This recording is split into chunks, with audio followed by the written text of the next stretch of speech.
Atenção, tripulação. Recalculamos a rota dessa semana com novidades. Abram alas para a newsletter do Piratas do Caribe, conectando com o nosso apresentador em 3, 2, 1.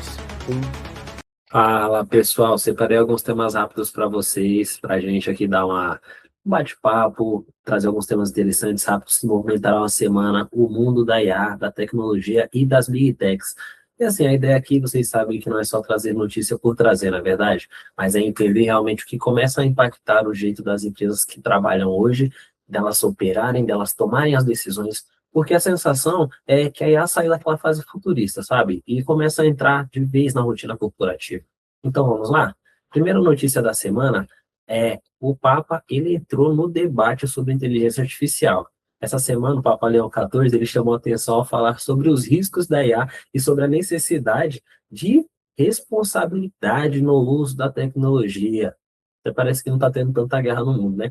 E isso é interessante por quê, pessoal? Porque mostra uma mudança importante. A IA, ela deixa de ser assunto só de empresas de tecnologia e agora ela virou um tema social, econômico, político, ético e até religioso. Imagina daqui a pouco vai falar até de casamento.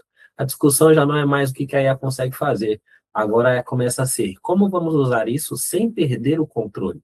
Porque ao mesmo tempo que a IA ela tem um aumento de produtividade, ela traz isso para a gente, ela também traz algumas dúvidas sobre privacidade, desinformação, o impacto humano que tem isso daí. E claramente o mundo ele começa a entrar numa fase de maturidade da IA, vamos dizer assim. Segundo a notícia, o Google ele começou a integrar profundamente a parte do notebook LM com o Google Drive.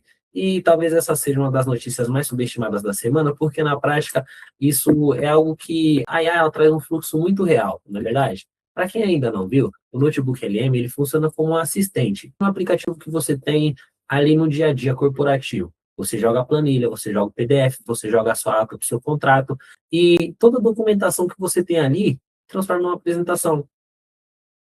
A IA, ela consegue resumir, ela consegue encontrar, ela consegue trazer essa informação que a gente não ia ter contexto, ela faz essa parte de responder perguntas para acelerar na análise. Então, sinceramente, toda essa ferramenta que hoje tem de integração com o notebook LM, o Drive, ele vai auxiliar isso daí muito mais, pessoal. Então, digamos assim, que sinceramente essa parte ela tem esse potencial enorme. Por quê? Porque talvez esse futuro não é só a IA ficar conversando com o robô, conversando com aquele chat, talvez seja trabalhar junto com os sistemas, documentos que a gente já usa diariamente. Então, surgiu um cenário onde buscar informação, fazer um onboard, consultar os contratos, entender o histórico e até resumir essas reuniões, fica muito mais rápido.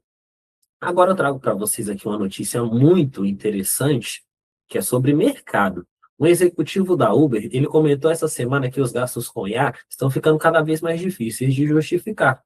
E isso chamou bastante atenção, por quê? Porque até pouco tempo, o mercado ele ficava naquela corrida. Investe em A, investe em A.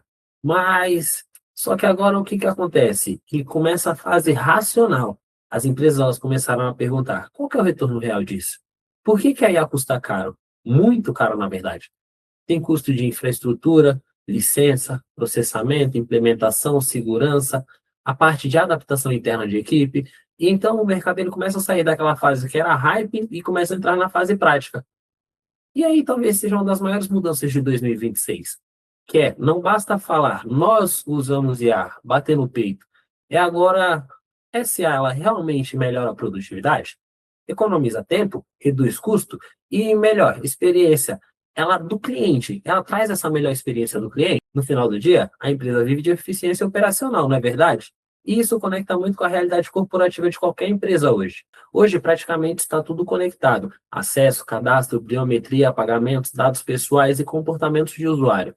A IA, ela acelera a produtividade, mas ela também aumenta a escala, o impacto. E imagina, quando isso tudo dá errado, como que fica? Então, a segurança, ela deixa ser só daquela parte do tema de TI e ela começa a virar um tema estratégico. Outro ponto importante da semana é aqui, ó. A guerra da IA também virou a parte de guerra de infraestrutura. A disputa agora não é só mais quem tem o melhor chatbot, mas envolve o quê? Quem tem o melhor chip, quem tem o melhor data center, quem tem o melhor processamento, quem tem mais energia, quem consegue mandar mais poder de capacidade computacional. Para ter ideia, o crescimento da IA ele está aumentando absurdamente o consumo energético global, como a gente já comentou nas outras news. As Big Techs elas estão investindo bilhões na parte de estrutura física para sustentar todo esse procedimento de IA. Então, olha como que as áreas estão começando a ser impactadas que antes nem eram. Parte de energia, infraestrutura urbana, economia global, mercado de trabalho. Estão entendendo? Ou seja, a IA ela não é mais apenas o software, aquela parte que a gente xinga. Ela começa a virar infraestrutura estratégica. E talvez o principal insight dessa semana seja: a IA ela está entrando na sua rotina. Ela está deixando de ser aquela ferramenta separada que ficava ali de canto e ela está começando a virar uma camada natural do nosso trabalho. Muito parecido com o que aconteceu com a internet, com o cloud, com o smartphone e com as ferramentas digitais do passado. Provavelmente, daqui a algum tempo, vai parecer estranho alguém trabalhar sem IA. Já pensou nisso? É essa parte da IA ajudando no nosso processamento ali no dia a dia. Isso vale muito mais para ganho de produtividade do que para substituição de pessoas. Porque o cenário que começa a aparecer é menos tarefas repetitivas, menos trabalho manual e mais apoio inteligente no dia a dia. Então, talvez a principal habilidade nos próximos anos seja: sabe para trabalhar com IA? Você sabe? Ah, imagina ali, chega no currículo, você precisa saber trabalhar com IA. O resumo da semana, pessoal, vamos lá para fechar. A AI ela está saindo da fase de encantamento e ele está entrando na fase de maturidade. E o foco agora começa a ser resultado real, produtividade, integração, governança, segurança e eficiência operacional. E muito provavelmente a gente vai ver isso aí nos próximos meses. Aí eu trago para vocês, tá bom? É isso, tamo junto, valeu!